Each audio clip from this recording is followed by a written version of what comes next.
that the Shia have been living in.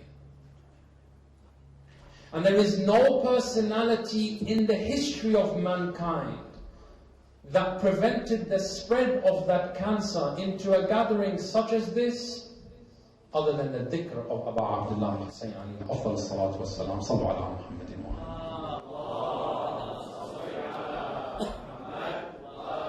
Because if it were not for Abu Abdullah Hussein alayhi salam Allah, and I say these words with qat'ul yaqeen, I will be ready to amputate my own limbs if I am proven wrong. Had it not been for Imam al-Hussein alayhi salam Allah, every Muslim on the face of the earth would be ISIS. There is no counter-narrative to the Bani Umayyah mentality except for the momentous sacrifice of Abu Abdullah Hussein alayhi salam Allah. And these are not my own words, my brothers and sisters. These are the words of an Imam, Ma'soom, divinely appointed. An Imam who does not utter a single sound of his own desire.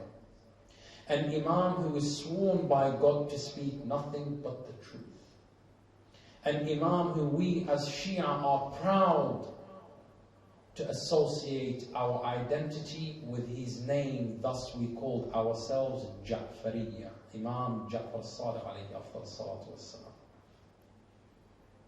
This noble Imam, when he comes to the surah in the Quran al-Kareem, and he begins reciting Bismillah ar-Rahman ar-Rahim, Inna anzalnahu fi laylatil qadr. He says this ayah is speaking about Abu Abdullah al-Hussein alayhi salam Allah. Why? Because Abu Abdullah al-Hussein alayhi salam Allah, the Imam says, where Allah says, Laylatul Qadri khayrun min alfi shahr. That night of Qadr is better than 1,000 months. The Imam alayhi salam Allah says 1,000 months equates to 83 years in the world. And Bani Umayyah ruled for 83 years, and one sacrifice of Imam al-Hussein was better than 83 years of Bani Umayyah's planning. Laylatul Qadri khayrun min alfi shahr. This sacrifice of Abu Abdullah al-Hussein alayhi salam Allah destroyed everything that Bani Umayyah was planning. And what was Bani Umayyah planning? Muawiyah alayhi la'natullah, after signing the peace treaty with Imam al-Hasan al-Mujtaba alayhi salam, and then continuing to tear up that peace treaty and place it beneath his feet, and then he becomes the undisputed caliph in the Muslim world, ruling the east and the west of the Muslim world. He continues to harass the Shia of Ali ibn Abi Talib alayhi salam Allah, and makes it incumbent that after every prayer it is incumbent for the person leading the prayers to give a ceremony in which he defames Ali ibn Abi Talib alayhi salam. For 83 years the name of Imam Ali was cursed on every pulpit in the Muslim world. To the extent that when Imam Ali had died in the masjid, the Muslim people were asking, what was Ali doing in the masjid? Ali does not even pray. It was sold as a reality that Ali ibn Abi Talib had nothing to do with the religion, when he himself is the religion, as Allah subhanahu wa ta'ala said on Yawm al-Qadir, Al-Yawm akmaltu lakum dinakum wa atmamtu alaykum ni'mati wa radaytu lakum al-Islamu dina. Had it not been for Ali ibn Abi Talib, there would be no completion of this religion. O Prophet, reveal what has been inspired unto you, for if you do not reveal, you have not delivered this message. Yet Bani Umayyah changed the whole Muslim world's outlook on Ali ibn Abi Talib from being the manba of Islam to being an outsider of Islam. And they would have been successful in selling this ideology had Imam Hussein alayhi salam Allah not made the ultimate sacrifice in Karbala. And that is why the Imam alayhi salam Allah says, if this religion will not stand firm, my brothers and sisters, listen to the words of the Imam. Yastaqim, stand firm, which means Imam Hussein pictured Islam as a wounded individual. When someone is wounded, they fall down to their knee. They need one to lift them up, to give them a shoulder to lean on, And Imam Hussein alayhi salam says, in paraphrasing, that this religion has been wounded by the spear of Bani Umayyah, and it is in need of someone to come between this religion and between the attacks of Bani Umayyah, a shield, if you will. So if this religion will not stand on its own 2 feet, except that I shall be killed in the process, then tell the swords to come and take me. فَيَا سِيُوفُ خُذِينِي. Abu Abdullah al-Hussein alayhi salam did not march onto Karbala the marching of one who is suicidal, a'udhu billah. Imam al-Hussein alayhi salam went to Karbala knowing full well that he will be killed in the process. But he knew that his death will breathe life into a community. A community that if it does not get its life from Imam al-Hussein alayhi salam, then with it humanity too will die. Because you see, when you tell someone you cannot enter paradise unless you kill a Christian or a Jew, how else do you think these ISIS individuals who are in the United States, in Australia, in America, educated in some of the best universities in the world, working as doctors, academics, engineers, scientists, and all of a sudden you hear about them in the news that they left everything and they journeyed to Syria to kill people who they have absolutely no encounter with prior to being in Syria? How do you rationalize that? We're not talking about ignorant people per se. We're talking about educated people, leaving everything and willingly going to kill another human being. What kind of hatred is inspired in these individuals?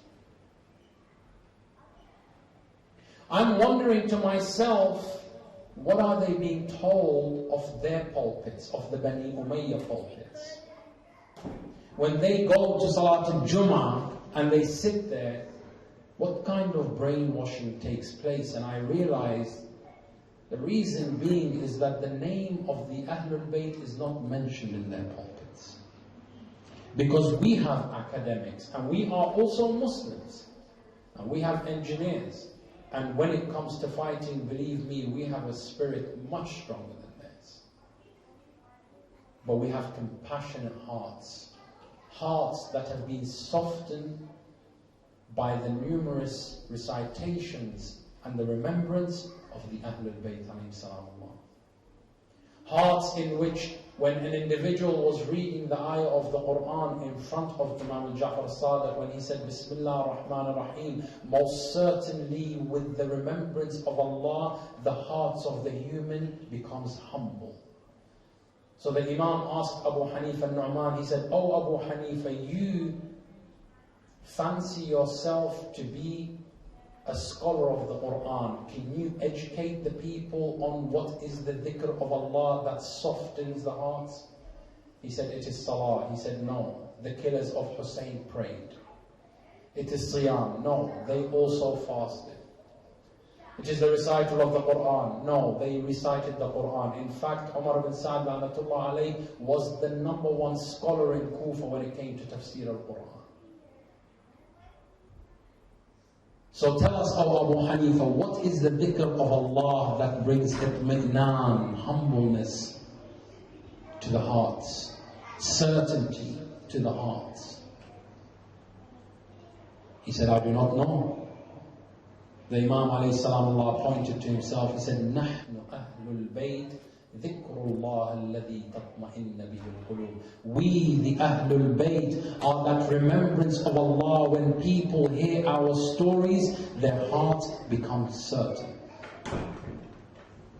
Our hearts are softened by Abu Abdullah al-Hussein alayhi salam's tragic demise, tragic martyrdom. The only way that we can tell the people in the West as to the importance of why they must come to the majalis of the Imam is because the Imam is the only way that we will defeat this ISIS. That Abu Abdullah al-Hussein alayhi salamullah, the one who truly understands and comprehends and sits in his majlis, and walks away knowing who is Al-Hussein alayhi salamullah, that individual will not hurt a fly. That individual will never usurp the rights of another individual. That individual will always be thinking about the affairs of the orphans, because they know what happened to the orphans of Imam Al-Hussein alayhi salam. And therefore we are now at a crossroad where we can choose to remain silent and keep these majalis within these four walls and walk away feeling that we have done our duty towards Abu Abdullah al-Hussein. Or we can be empowered and say, no, Imam al-Hussein alayhi salamullah is so great and magnificent that I need to go out and educate the people on who is Imam al-Hussein alayhi salam. Do not let one Muharram pass you by without telling an individual about Imam al-Hussein. It is a divine obligation upon us that when we come to know who is Ahlul Bayt, we must also let others know who are the Ahlul Bayt. Because you see, people only fear what they do not know. And unfortunately today, if someone were to go by and hear that there is a majlis taking place, they would think that we are the same people from ISIS. That we are like the other Muslims who go around angry, always hating society, talking about Sharia law this, Sharia law that, Sharia law whatever. I'll give you a beautiful example with Salawat ala Muhammadin wa ali Muhammad. Recently, a mosque in Orlando, you may be familiar with the story. A mosque in Orlando, Florida, where I currently reside, and a Shi'i mosque came under attack because a Wahhabi decided to go into a nightclub and kill everyone, or at least 50 people, sadly, were murdered that night in cold blood. The people said, we're going to find the nearest mosque and we're going to attack. And in the middle of the month of Ramadan, while the congregation is mourning the demise of Amir al-Mu'mineen, the martyrdom of Amir al-Mu'mineen, all of a sudden the mosque comes under attack. And the reason it came under attack is because the mainstream society could not differentiate between Bani Umayyah and Bani Hashim. They could not differentiate between Yazid La'natullah alayh and Abu Abdullah al-Hussein alayhi salam. They could not differentiate between the Shia of the Ahlul Bayt and the Wahhabis of Al Saud. So they came and they attacked the mosque. Immediately the news picks up. And Fox News and CNN and ABC and everyone else and their mother who has a camera and a microphone decides to report the news, but not the report that a Shi'i mosque was attacked, but that Muslims believe certain groups should be killed based on their gender orientation. So we went to have a meeting with the director of an ABC channel, one of their local stations. And we sat down and we said, look, thank you very much for your time. We noticed that you misrepresented our center in your 9 o'clock news, and we don't really blame you because the fault is on us. We haven't really been active to make you aware of the difference between the Shia of Ali ibn Abi Talib and the children of Bani Umayyah. And part of that conversation, he said, no, but we are afraid of you Muslims, irrelevant whether you are Shi'i, Wahhabi, Sunni, Maliki, Hanafi, we're still afraid of you. Because you Muslims believe that one day you must bring Sharia law and impose it on the land in which you live in. So yes, you Shias might be nice to us today, but eventually you're going to force Sharia law down our throat. I said, clearly you don't understand the Sharia of the Ahlul Bayt then. So we took out a fatwa from Sayyid al-Sistani, may Allah subhanahu wa ta'ala prolong his life, Sayyid Ali Khamenei, Sayyid al-Khuwi, Quddus al-Sirra, and all the maraji' which are respected amongst the Shia world. And I showed him every one of them has the same thing across the board. That the Shia of the Ahlul Bayt are expected to do what? To respect the law of the land. So you have no problem with us. We will never try to impose Sharia law because our Sharia law tells us to respect the laws of the land. He said, do you have an example of when your people respected the law of the land? I said, indeed. I have the best example for you of when we respect the law of the land. Our Imam Al Hussein alayhi salamullah, came to Karbala knowing full well that he will be killed. And knowing full well that this is the place where he was destined to be buried. But when he came to Karbala, he did not say that I am the leader of the Muslim world, I am the grandson of Rasulullah, I am Hujjatullah fil ard, so therefore I will force upon you to bury me in this land. He said, no. He said, call me the owner of this land. And they brought a number of individuals who had a shared interest in this land. He said, how much would you sell this land for me? They said, you are the son of Rasulullah, take what you want from us. He said, no, there are laws. And I am not here to break laws. I am here to ensure that they are upheld, so long as they do no injustice. They said, this is your land. How much do you want to sell it to me for? They said, X amount. He said, here is your amount that you required. And now I want to give this land back to you, but on condition that when I die, you bury me. The land is mine, and I'm giving it to you to be the caretakers and the maintainers of this land. All I ask in return is that you bury me after I am killed by my opponent. And you ensure that whoever comes as a pilgrim to my shrine, you take care of them. He said, you have an imam who said this? Yes. And you have these laws in your books? Yes. He said, do us a favor, wait a few moments, I'll be back. He goes out, he comes back with a business card. He says, this is a card for one of our reporters. Whenever the Shia of the Ahlul Bayt have a program coming up, please call this reporter. He will come and we will report more about the Shia news than we will report about ISIS, because the world needs to know who is Hussein ibn Ali. Sallallahu alaihi wasallam.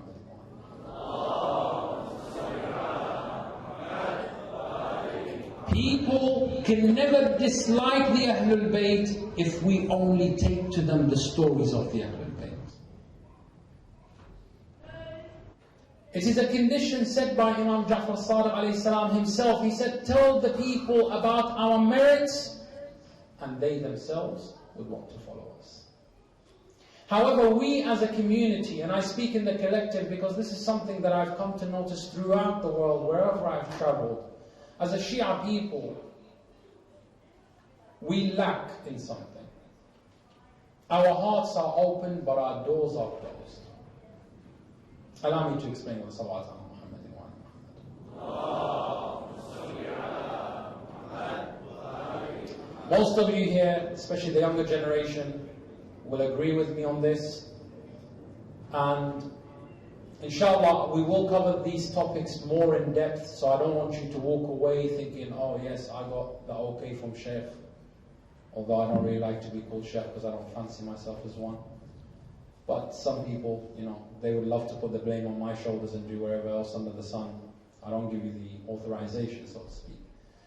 I just want you to take what I'm going to say with a pinch of salt, but know that it's a reality. And this is not somehow calling out the community. This is just bringing it to attention, to the front of your mind. And there are reasons as to why this happens. Logical reasons. Reasons which cannot be disputed, so to speak. But for the most part, if you ask in this day and age, your parents, that you want to marry from a different community, the answer will be a straight no. Lebanese will not give Iraqi, Iraqi will not give Egyptian, Egyptian will not give Iranian, and so on and so forth, and the list goes on. And I can understand if there were ideological differences, but I'm talking about Shias and Shias. I'm talking there was a time when Lebanese people will stay in their own mosques, and Shias, Iraqis will stay in their own mosques, and the Iranians will have their own Iranian center, and everyone, every group is just content with their status quo. And that's fine. There's absolutely no harm in that, so to speak. But the problem comes where? The problem is, if we are not accustomed to opening our doors to our own fellow Shia brothers and sisters, then how are we going to open the doors to non-Muslims? Yani when a non-Muslim walks in here, is there anyone who's a volunteer that stands at the door and says, hey buddy, listen, this is what's going to happen, any minute now you're going to hear a salawat, don't be scared, we're not blowing anything up, this is not one of those takbirs before suicide bombs. And that's a reality. I invited a friend to a majlis in London, and one person went, Nara Haydari. If you've been to the brothers and sisters from the sub-Indian continent, they have a lot of these Nara Haydaris. And this guy literally screamed with all his heart. He was like, dear God, save me. In the middle of the majlis. It was comical, yet it was sad. And the reason is, and that was a shortcoming from myself, that I did not educate this person that, hey, listen, there's going to be some things which are going to be shouted, but these are all, cultural, whatever you want to call it. Our communities, when we came to the West, the Iraqi community wanted to preserve its Iraqi identity. And the Lebanese community wanted to preserve its Lebanese identity. And that's not a problem. Amir al-Mu'mineen says, sometimes the preservation of culture is good when it complements religion. So please don't walk away thinking that I am in disagreement. I'm actually one of the most cultural people you'll ever come across. I'm very tribal, still sit on the floor and eat. I have a bed, I still sleep on the floor. Right? My friends will testify. I'm a Bedouin. But the idea is, we started to form cultural centers more than we did religious centers. Although they were places where we commemorate the istishhad of the Ahlul Bayt and so on and so forth. But more than anything, they became cultural centers. Centers where you'd ask a youth, hey, you coming to a mosque? Yeah, but I can't go to your one because it's different. How is it different? It's the same Imam Hussein. It's the same Rasulullah. It's the same Ashura. It's the same Karbala. So what is different? What's different is our cultural identities. And the reason why I point this out simply from a tabligh, from a da'wah point of view, when you invite people to the way of the Ahlul Bayt, don't invite them to your culture. Don't bring them to those things which are cultural rituals. Bring them to the message of the Ahlul Bayt. Bring them to the knowledge of the Ahlul Bayt. Because culture may be agreeable to you, but it would not be agreeable to me. The way you do things may not be the same way that everybody wants to do them. And that's why we have so many different cultures in the world.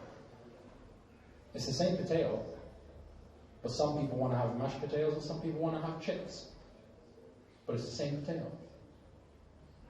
So don't try to bring people and say, here is Imam Hussein, you have to cry for him by doing latam. Or here is Imam Hussein, and if you don't do qama and zanjir, then you haven't mourned for him properly. And here is Imam Hussein, and if you haven't cried, you haven't learnt anything. Don't do that. Just tell them who is Imam Hussein. What did he stand for? How much did he suffer? How much did he give for humanity? Did you know that you can bring someone to Imam Hussein alayhi salamullah, someone who is compassionate about animal rights? If you truly understand Karbala, you can bring them to Karbala through the concept of animal rights. Why? Imam Hussein alayhi salamullah, when he's thirsty, he comes to the river Euphrates and he looks at Dhul Janah, his horse, and he says to him, Wallah, I am thirsty and you are thirsty, and I shall not drink a drop of this water until you have satisfied your thirst. Can you imagine? You go to the Middle East today, look at how we treat cats and dogs. Imam is thirsty for 3 days. The best of companions and the best of the men in his family were all killed before his very own eyes. And the Abi wa Ummi, Imam Hussein alayhi salamullah, spent from the dawn of Ashura to Salat al-Dhuhr doing nothing but going back and forth picking up the bodies of his companions and his family. And after all that, some of us in the month of Ramadan decide to sleep all day because we say, oh, the thirst khayya is too strong. And Abu Abdullah is doing all this, and yet he comes to the river and he says, I swear by Allah, I am thirsty, but I will not drink until the horse drinks first. If that is not animal rights, then I don't know what is. So when we look towards Karbala, there is so much in Karbala that is beautiful. From the laws of the land to animal rights, to akhlaq and adab, even when conversing with one's enemies and one who are different to us, we can attain all this from the beauty of Karbala. And in these nights, when we are commemorating Imam al-Hussein alayhi salamullah, it is very important that we pay close attention as to how we should become good inviters to the way of the Ahlul Bayt. I give you examples of salawat ala Muhammadin wa alihi.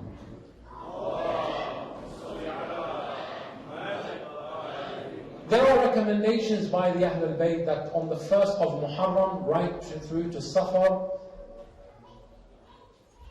the women should not indulge in too much makeup, and the men should not trim their beards, and they should not comb their hair, and that we should wear black.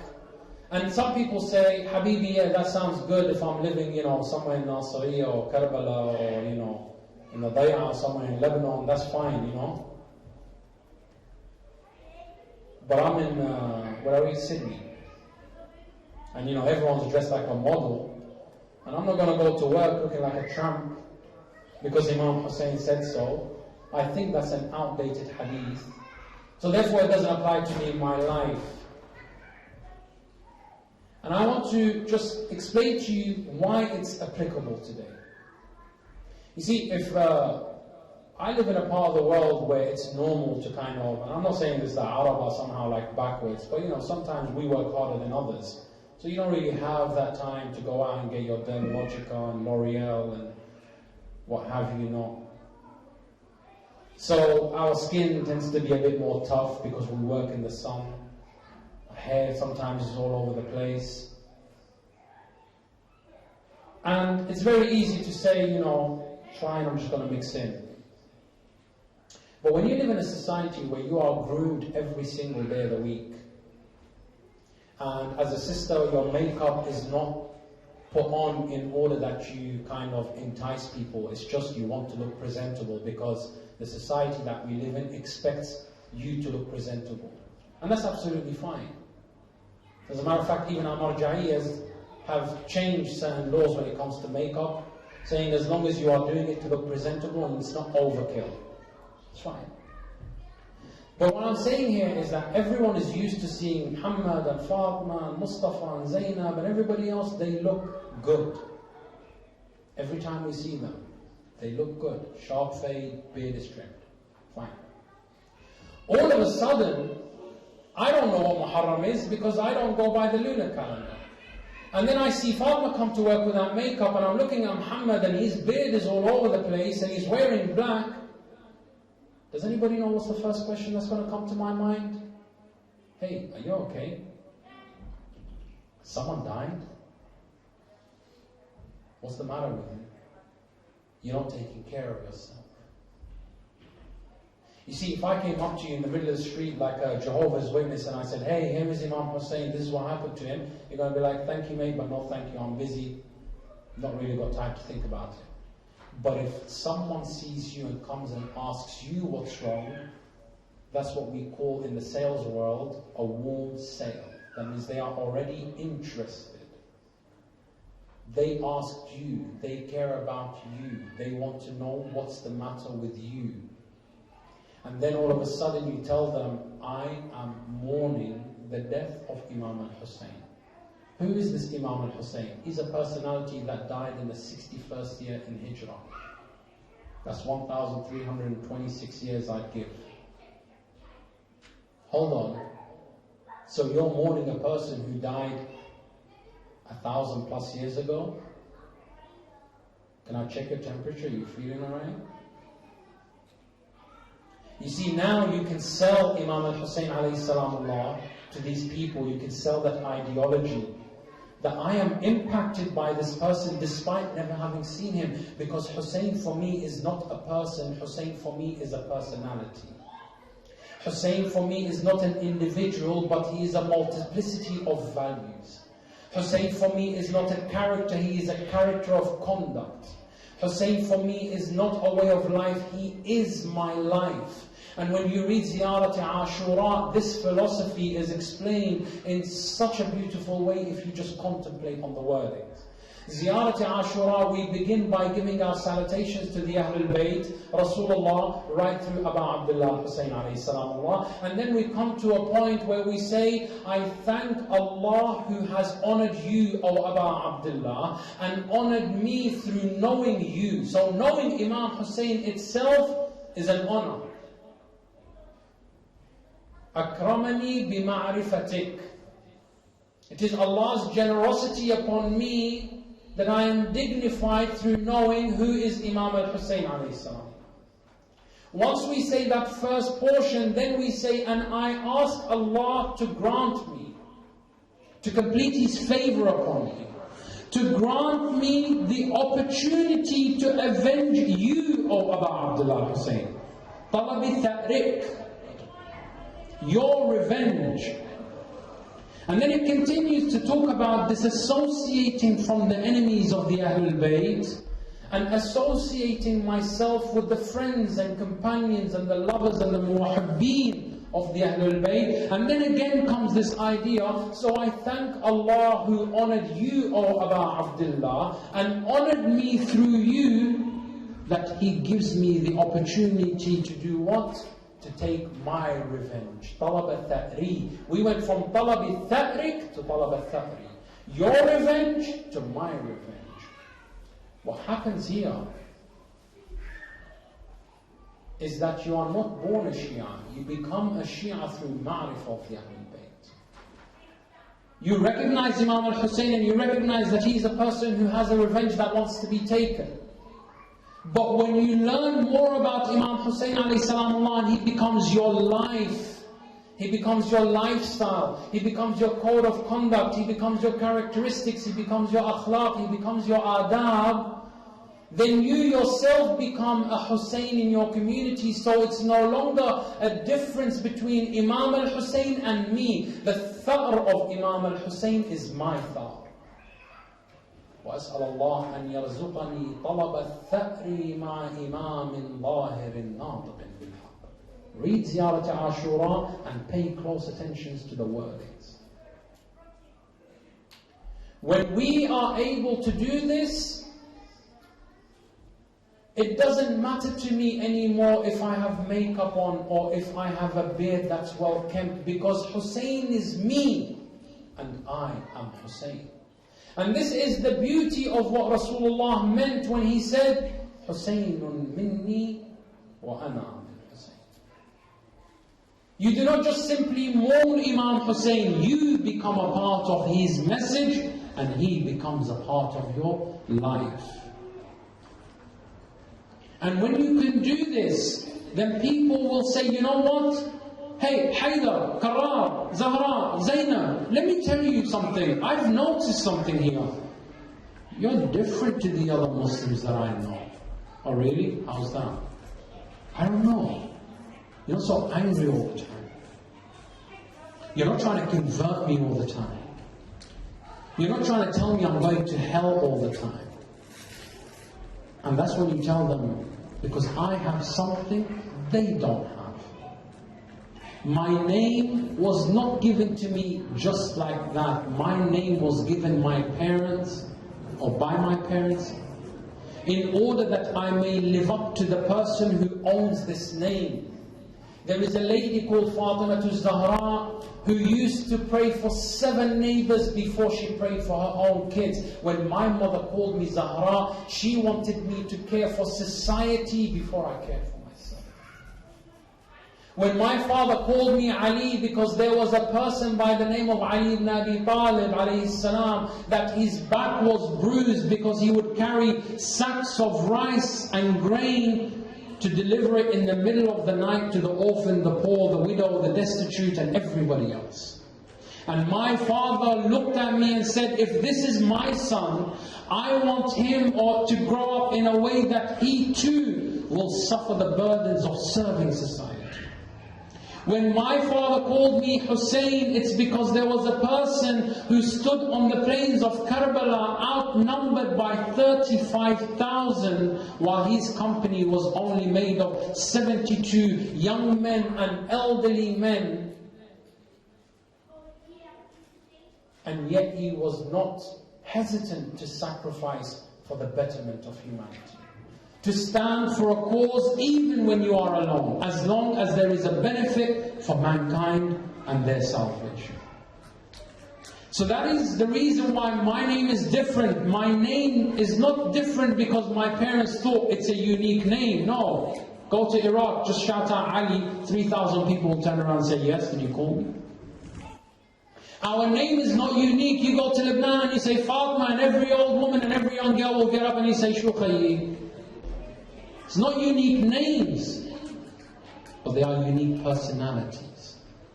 And therefore, my brothers and sisters, I wanted to begin by saying this month of Muharram should begin with the outlook as we progress, inshaAllah, not just in these majalis that we wear black and we give our sorrow and azar to the Ahlul Bayt, but even at work we must be in a state of telling people about the Ahlul Bayt, letting them know that we are in a process of mourning and grieving, letting them know that this is very important, not just for me, but for humanity as a whole, and always sell it to them through the point of truth, that Bani Umayyah's mentality is not new. ISIS is not new. ISIS is what killed Imam al-Hussein. The very first victim of extremism in Islam is Rasulullah Muhammad sallallahu alayhi wa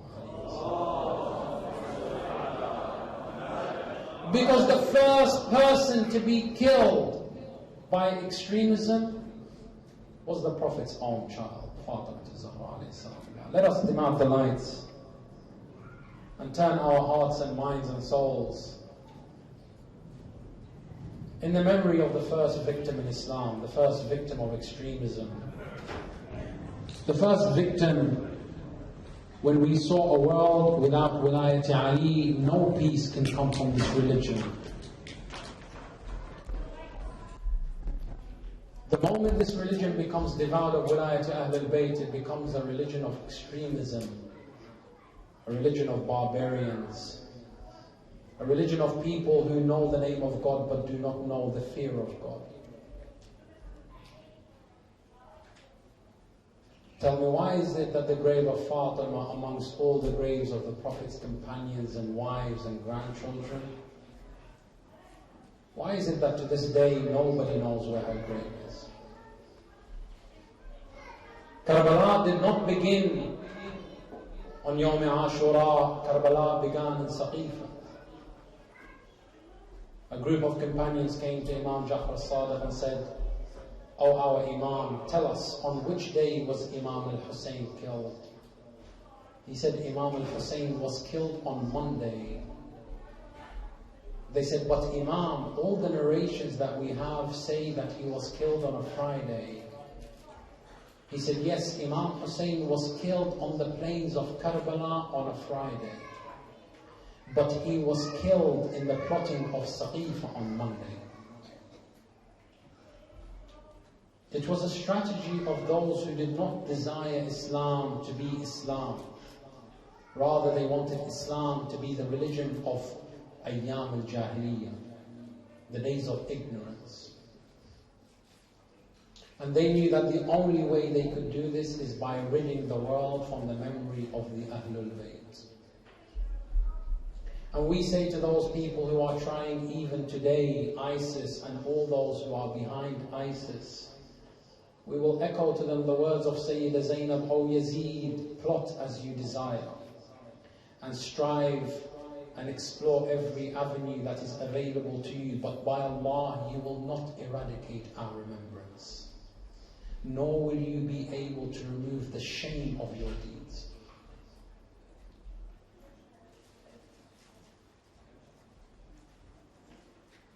When they wanted to rid the world of dhikr of the Ahlul Bayt, they wanted to prevent the generation of Rasulullah from existing, so they attacked the first person related to him.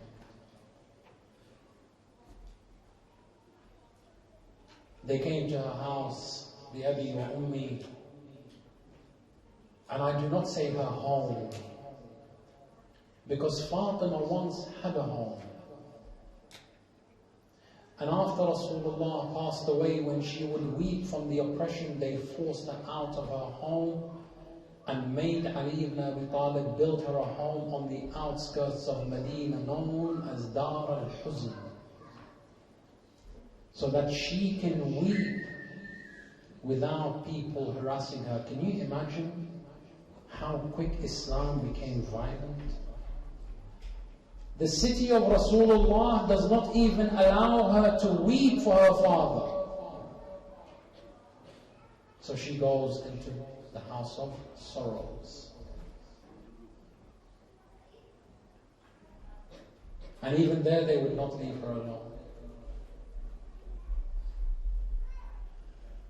And they came and they attacked the house. And bi Abi wa Ummi, they set flames to the house of Zahra. And when they attacked the door, Fatima alayhi salam, always cautious of her duty towards her Lord, always cautious of her hijab. She did not care what people think. She did not care if her life would end. She wanted to preserve this hijab, which she understood very well. Bi Abi wa Ummi, she ran behind the door. And when they felt that she was behind the door, they began to push and kick against the door, until the nail penetrated the ribs of Fatima al-Zahra. Bi Abi wa Ummi. She called out to her friend, Fidda ya Fiddatu asnidini, falaqad wallahi asqatu janini. Oh Fidda, come and help me stand up, for they have caused me to miscarry my child. The narrations say that not anyone aside from Fidda and Sayyida Zainab was aware of the wounds of Fatima al-Zahra. They had taken Ali ibn Abi Talib alayhi salam out of the house, and Imam Hassan and Hussein had followed him. Then Fatima al-Zahra got up, knowing that she was injured. She looked at Fidda alayhi salam, she looked at Zainab alayhi salam. She said, "Oh Fidda, oh Zainab, when Ali ibn Abi Talib returns to the home, when Hassan and Hussein return to the home, do not inform them of my injuries." How compassionate is the heart of Zahra. They said to her, "Why, oh Fatima, why should we not tell them about your injuries?" She said, "Because they are already carrying the burden of oppression that is being sent against them. I do not want to aggravate their hearts with any more sorrow. I do not want to make them feel so oppressed." So Fatima bi Abi wa Ummi remained a week wounded, tending to her own wounds, until there came the day when she knew that her life will soon expire on this world. So she began to prepare Imam al-Hassan and Imam al-Hussein alayhi salam. How old were they? The narrations say Imam al-Hassan was 7 years old, Imam al-Hussein was 5 years old, and Zainab alayhi salam bi Abi wa Ummi was only 4 years old.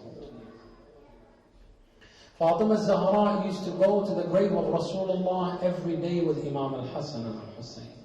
On this particular day, she began to prepare them, and they noticed that she herself was not preparing to leave. Imam al-Hussein looked at his mother. He said, "Mother Fatima, are you not coming with us today?" She said, "No, my child.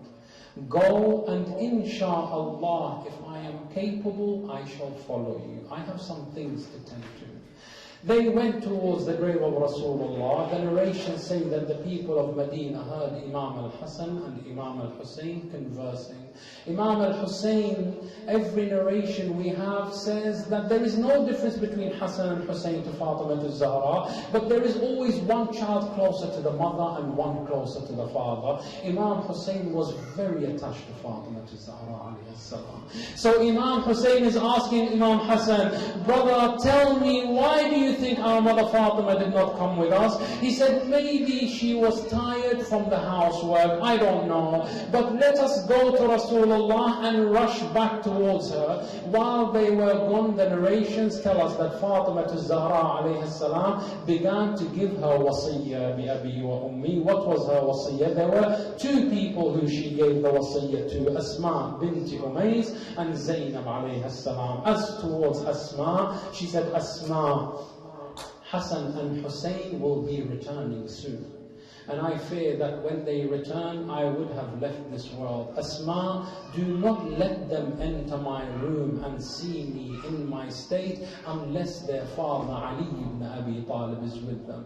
Because I have seen how orphans mourn over their mother. And at least I want their father Ali ibn Abi Talib there to give them that comfort, to give them that support. Then she turned towards Zainab al-Kubra alayha salam, and she saw the tears running down her cheeks.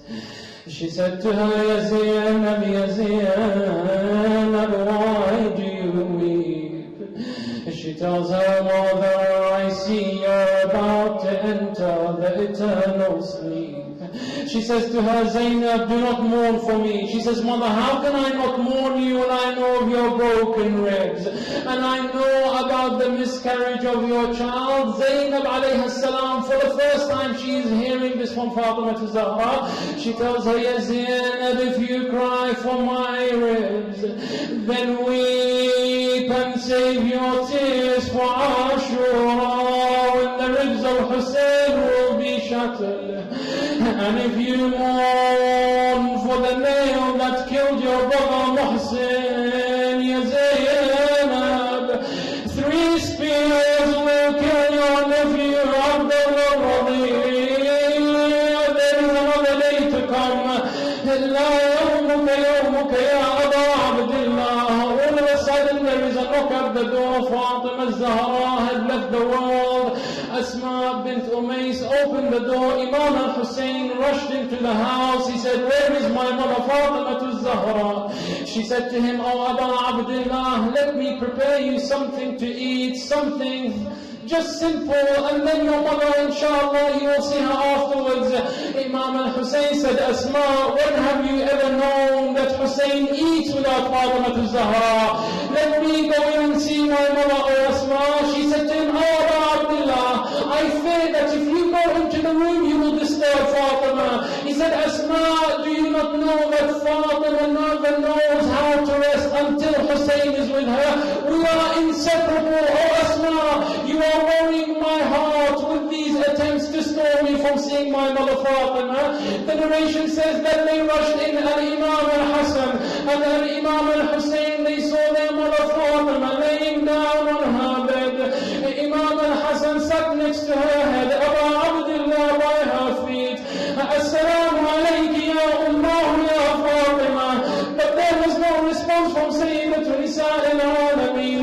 Yet again Aba Abdullah said, Assalamu alayki ya Ummah. Again there is no response. Imam Hassan removed the blanket from the face of Fatima. Ajwakum ala Allah. He fell on the chest of Fatima calling out, Akhi Aba Abdullah, Allah laka al-ajr. They say Aba Abdullah began to kiss the feet of Fatima Zahra. All of a sudden Amir al-Mu'mineen came in. He saw Imam Hassan and Hussein in the state that they were in. The narrations say that they were trying to remove them from Fatima Zahra. Then Imam Ali said, leave them, for after she is buried, they will never see her again. When Imam Hussein heard these words, he went next to Fatima Zahra. He threw himself on Fatima Zahra and he embraced her. Imam Ali ibn Abi Talib narrates the following. He says, Imam Hussein said, Allah kallimini. Oh Fatima Zahra, oh mother, talk to me, but no response came from her. He said, Mother Fatima, I am your son, speak to me, but no response came. Imam Ali says, وَالَّذِي بَعَثَ مُحَمَّدًا بِالْحَقِّ. Imam Hussein said to Fatima, Allah, أَنَا غَرِيبُ كَرْبَلَا فَكَلِّمِينِي. Allah, أَنَا عَطْشَانٌ فَأُجِيبِينِي. Oh Allah, I am the stranger of Karbala, so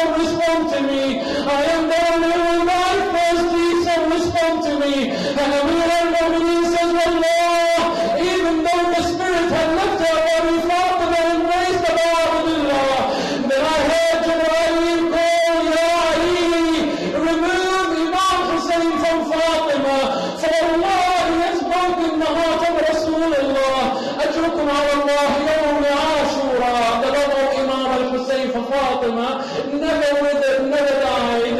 On the day of Ashura, when Abdullah Hussein was ready to leave, for the final time he was getting onto the horse.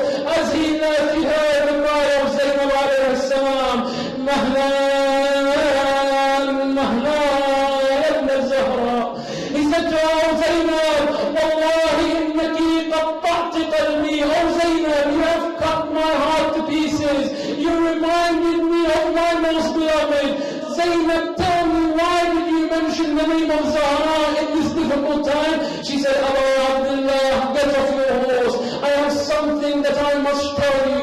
I have something I must give to you. Imam Hussein said to her, Zainab, what is it? What could you give me now when I am leaving? And there is nothing that I can take with me. She said, Abu Abdullah, let me just get this one thing from you. He said, I am for you, O Zainab. She said, Abu Abdullah, remove your armor and expose your neck and chest to me. He said to her, O Zainab, you are asking me something strange here. She approached Abu Abdullah, Adukum Allah. She took the smell from the fragrance of Abu Abdullah. She smelled the fragrance of his neck. She kissed his chest. Then she turned her face towards Medina to Rasulullah with her hands raised. She said, Assalamu alayki ya Fatimatu Zahra. Allah, qad waddaytu risala. Oh mother, I have delivered your message and the amana has been delivered. Abu Abdullah said to her, Zainab, what message and what amana? She said, Abu Abdullah, by Allah, on her deathbed, our mother Fatima said to me, Zainab, when there comes a day and you see Abu Abdullah al-Hussein Wahid and Farida, alone by himself, kiss the neck which will be severed by the sword, and kiss the chest which will be trampled by the hooves of the horses, and tell him, Allah, thumma Allah, your mother Fatima did not cry from the pain of her broken ribs, but she wept for your ribs, O Abu Abdullah.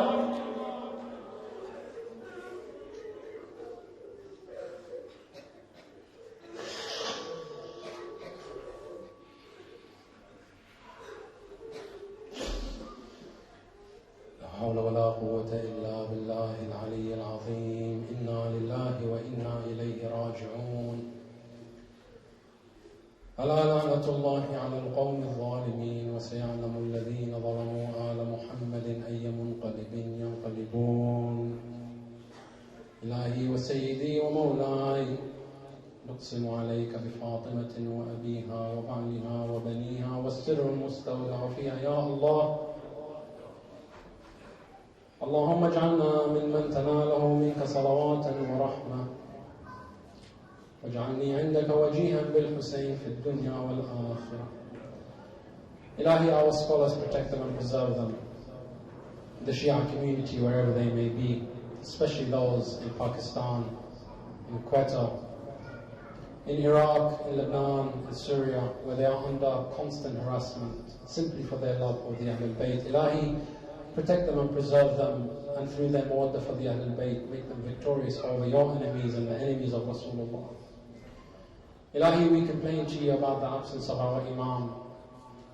It grieves us that we are able to see the Shia community, but we are not able to see the Shia leader. Oh Allah, on this night when he is weeping and his heart is wounded, we do not know if he weeps alone for Abu Abdullah or if he weeps in a congregation. But we ask you, Ya Allah, to send him our salam and to let him know that our hearts and souls are with him on a night such as this.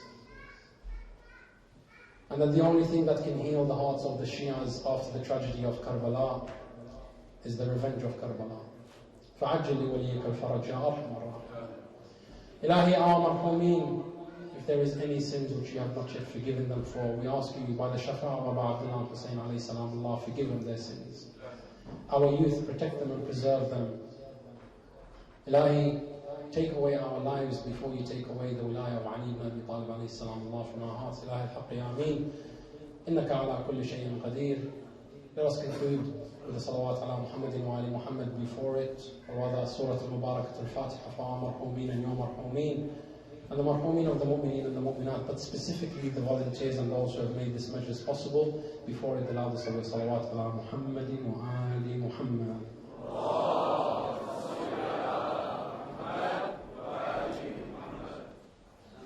Inshallah, the majalis of Muhammad Ta'ala will begin tomorrow. We will be starting Shara al-Latam tonight. Sallallahu ala Muhammad wa ali Muhammad.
صلى الله على محمد وآل محمد.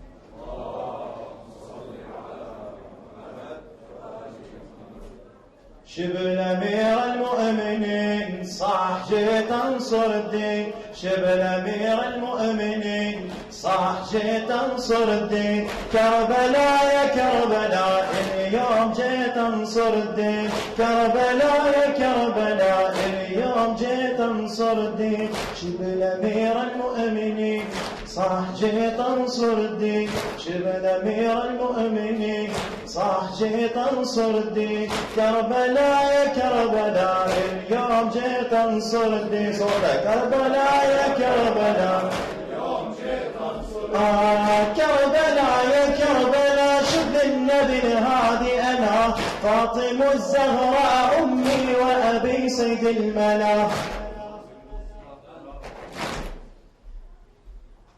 كربلاء يا كربلاء شب النبي الهادي أنا فاطم الزهراء أمي وأبي سيد الملا، أنا وأصحابي وأخوتي نطبد بهاي السنة، بأمر رب العالمين نعتني بأرض حسين، بأمر رب العالمين نعتني بأرض حسين، كربلاء يا كربلاء اليوم جيت أنصر الدين، كربلاء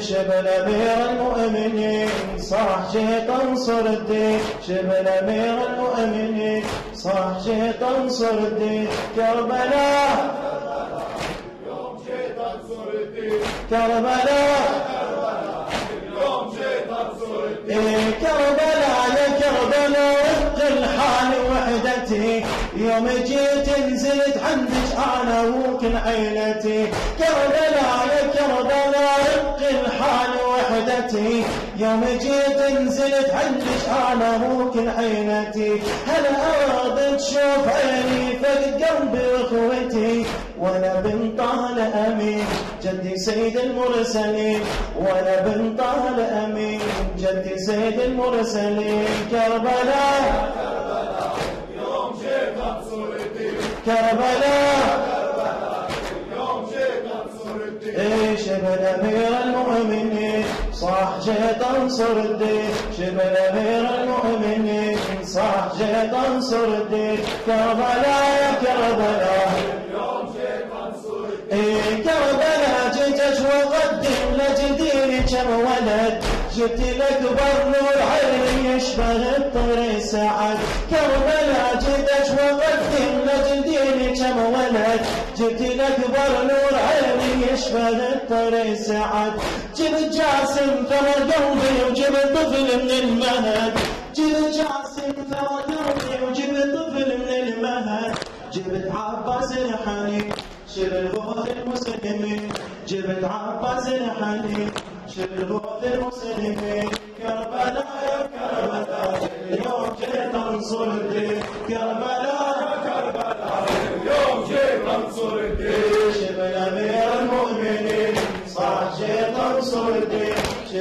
أمير المؤمنين صاح جيت أنصر الدين كربلاء كربلاء اليوم جيت أنصر الدين عهدا منا عهدا منا حتى الموت حتى الموت لا لن نوالي غير حدار لا لن نوالي غير حدار عهدا منا عهدا منا حتى الموت حتى الموت لا لن نوالي غير حدار أحسنت لا لن نوالي غير حدار عهدا منا عهدا منا لو حلل ذنبي مستكبر ولي قتلي هبايات أو كفرني فوق المنبر يا ترى ماذا يغير ليس يطوي حب حيدر عهدا منا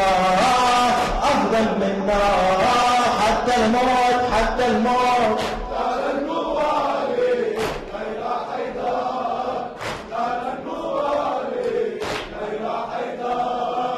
عهدا منا عهدا منا حتى الموت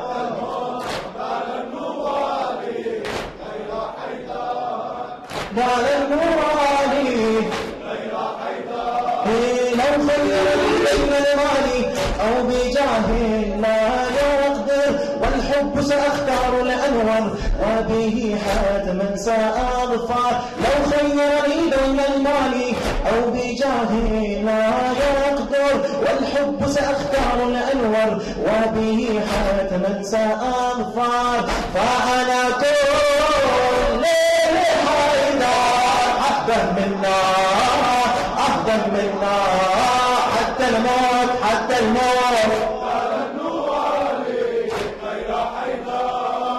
لا لن نوالي غير حيدر عهدا منا عهدا منا حتى الموت لا لن نوالي غير حيدر إن كان الموت على حب مرتضى فالموت سكر ما أحلى الموت على فقد إن ظاهر أجل حيدر إن كان الموت على حب مرتضى فالموت سكر ما أحلى الموت على فقد إن ظاهر أجل حيدر وبه لا ضد أنصار عهدا منا عهدا منا حتى الموت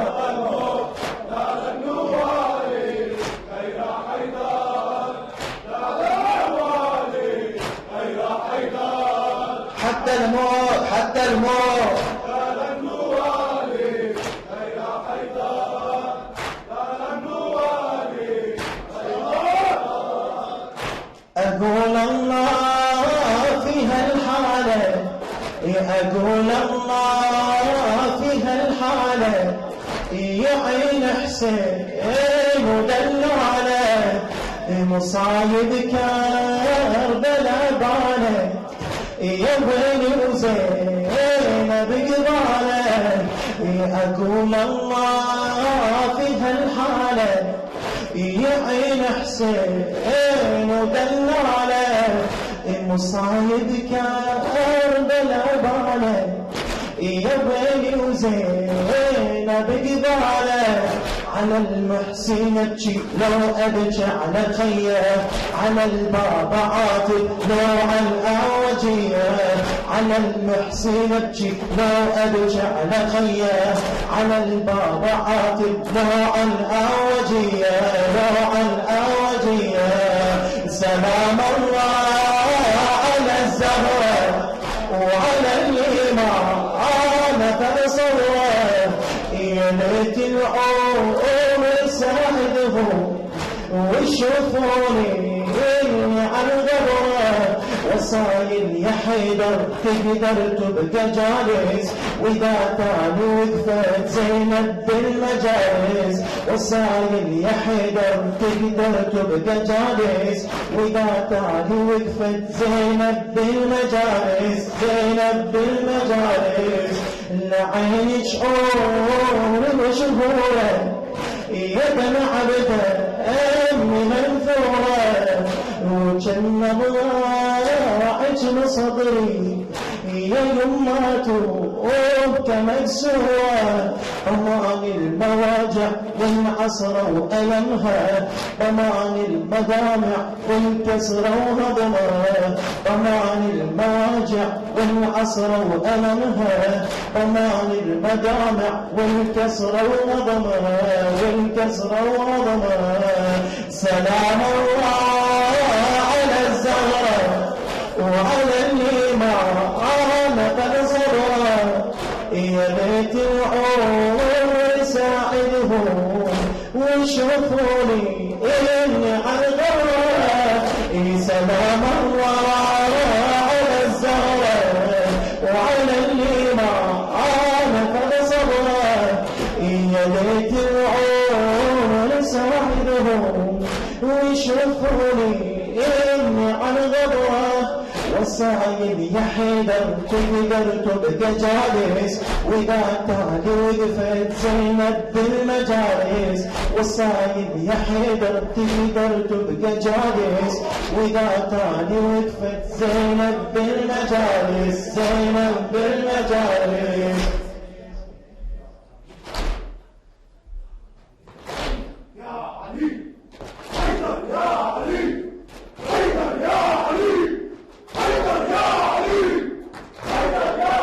يختلق كل صوت ويصبح سكوت يختلق كل صوت ويصبح سكوت إلا صوت الحق بد ما يختلق إلا صوت الحق بد ما يختلق سنين مرت على الحسين وهو ذاك سنين مرت على الحسين وهو ذاك طيب شمس الله ضوابا نحتلي نحتلي حسين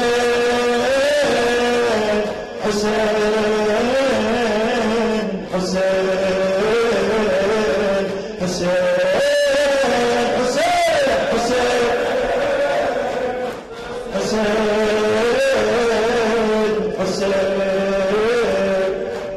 حسين حق عابس شد قميصه كربلاء صبر حق عابس حق عابس حق مني في صوت من عشرك حق مني في صوت من عشرك هو حب حسين هين بالنفوس هو حب حسين هين بالنفوس عافية قلب الحمى حبه وما يطيق عافية قلب الحمى حبه وما يطيق ما يطيق حسين حسين حسين حسين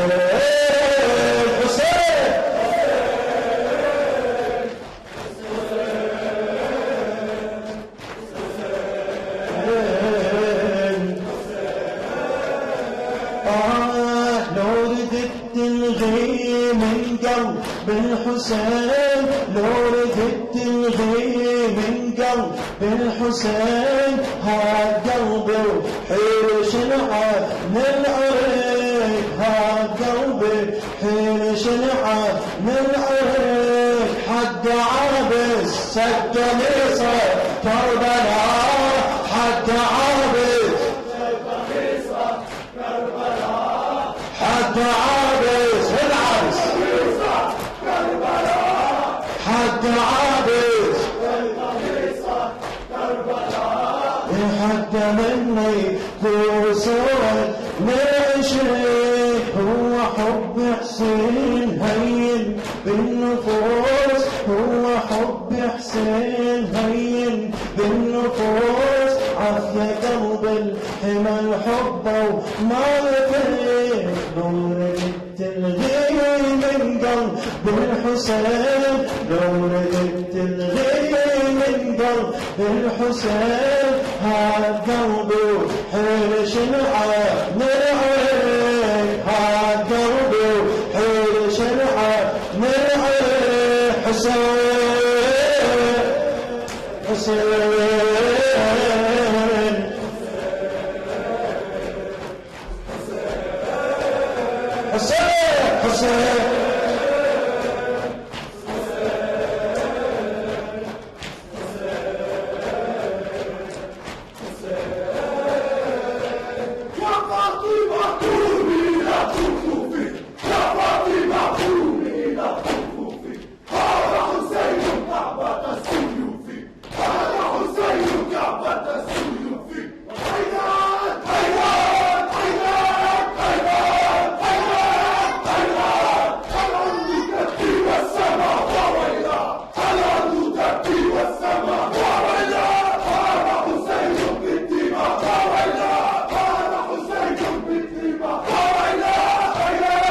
صلواتك عليه وعلى آبائه في هذه الساعة وفي كل ساعة وليا وحافظا وقائدا وناصرا ودليلا وعينا حتى تسكنه أرضك طوعا وتمتعه فيها طويلا برحمتك يا أرحم الراحمين.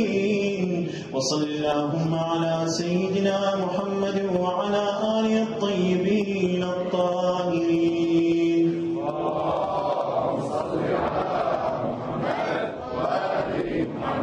الفاتحة لشجاع الدعاء.